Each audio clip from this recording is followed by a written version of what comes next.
The United States just launched a military raid in Venezuela, and within hours, the president declared once again that America absolutely needs to take Greenland, not lease it, not partner with it, take it, as if it were a piece of unclaimed real estate sitting in the Arctic waiting for a new owner. Greenland's prime minister responded with 2 words: that's enough. Denmark's leader called on the president to stop the threats. And then came the warning that should send chills through every American who understands the value of our alliances. A US takeover of Greenland would mark the end of NATO, not a strain, not a setback, the end. Think about that. In the span of a weekend, we went from a foreign military operation to openly threatening the territorial integrity of one of our closest democratic allies. And the world is watching closely to see whether the United States still honors its word or whether raw ambition has replaced enduring principle. I'm Mark Kelly. I flew combat missions in the Navy.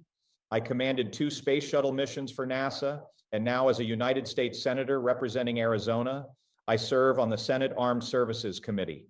I've seen firsthand what American leadership looks like when it's grounded in respect, clarity, and consequence.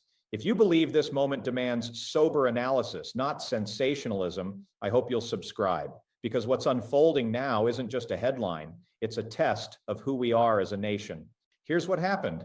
Following a US military operation in Venezuela, the details of which remain murky, the president doubled down on a long-standing fixation, acquiring Greenland. He told The Atlantic, "We do need Greenland, absolutely," framing it as a defense necessity. Never mind that Greenland is a self-governing territory of the Kingdom of Denmark, with its own parliament, its own prime minister, and its own democratic will. Never mind that the United States already operates a critical military installation there, Thule Air Base, under a 1951 defense agreement with Denmark. No, the message now is different.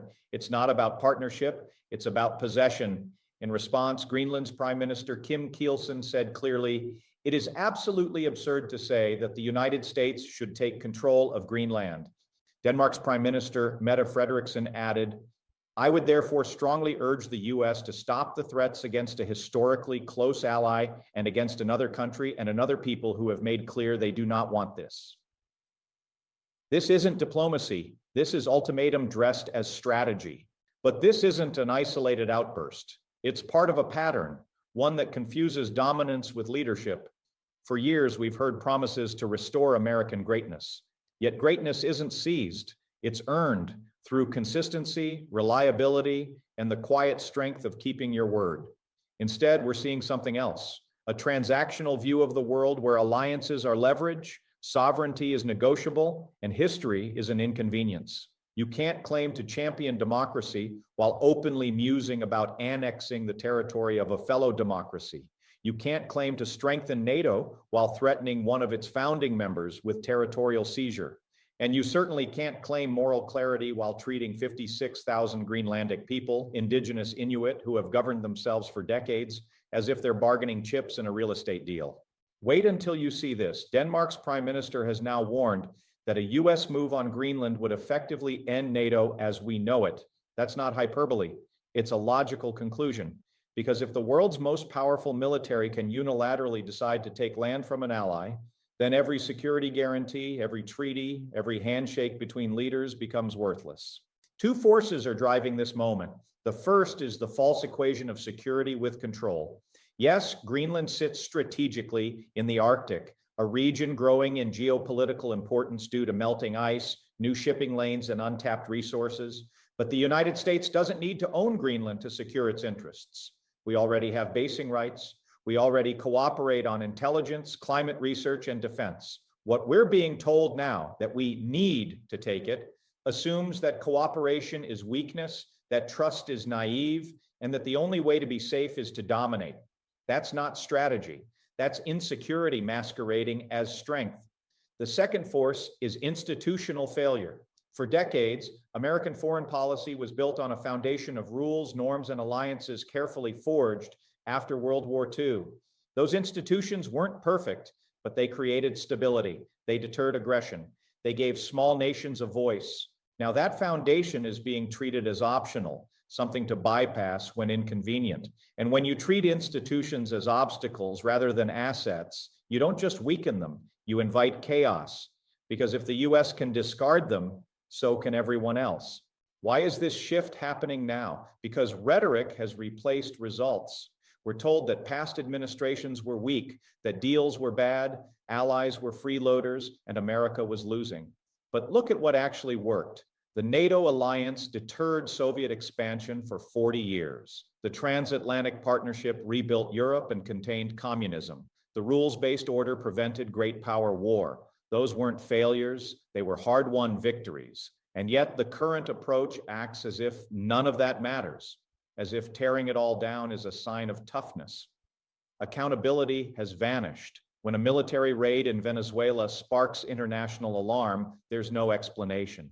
When a democratic ally is threatened with annexation, there's no course correction, just more bluster, more demands, more ultimatums. We're being asked to accept that unpredictability is a feature, not a bug. But in the real world, the world I've served in, the world where decisions mean life or death, unpredictability gets people killed. It erodes trust. It isolates us, and it makes crises more likely, not less. The establishment, the foreign policy elite, the media, the career diplomats, they're scrambling. Some will call this just Trump being Trump, as if it's all performance, no substance. Others will warn darkly of authoritarianism, as if that label alone explains everything. But both reactions miss the point. This isn't just about personality, it's about power. And the real failure of the so-called establishment is that it never truly reckoned with the erosion of American credibility. For years, they assumed our alliances were unshakable. They assumed our word was our bond. They assumed that no American president would seriously threaten to take land from Denmark. And now they're shocked that those assumptions are being tested. But the world doesn't care about our assumptions. It cares about our actions. And right now, our actions are saying alliances are conditional, sovereignty is up for grabs, and might makes right. That message isn't just reaching Copenhagen or Nuuk, it's reaching Kyiv, Taipei, Seoul, and Canberra. And it's making them wonder, if the US can do this to Denmark, what would it do to us? This is a civilizational moment, not because of Greenland's ice or minerals, but because of what this reveals about our national character. Do we still believe in the principle that nations, big or small, have the right to govern themselves? Do we still believe that promises matter? Do we still understand that true strength lies not in how much you can take, but in how reliably you keep your word? After World War II, America didn't conquer. It built. It created the Marshall Plan, not because we had to, but because we chose to. We founded NATO, not to dominate, but to defend. We stood with Europe through the Cold War, not for profit, but for principle. That legacy is now at risk, and the stakes couldn't be higher. Because if we abandon that legacy, we don't just lose allies, we lose ourselves. We become just another empire chasing territory, not the nation that once inspired the world with its ideals. Let that sink in. A generation that grew up seeing America as the guarantor of freedom is now watching us flirt with imperial fantasy. Is that really who we are? Is this the America you want to leave to your children? One where might makes right, where allies are threats, and where the word of the United States means nothing? Or do we still believe in something deeper, something enduring? I'd like to hear your thoughts in the comments below, because this isn't just about policy, it's about who we are and who we choose to be. I'm Mark Kelly. Stay vigilant and stay grounded in what truly matters.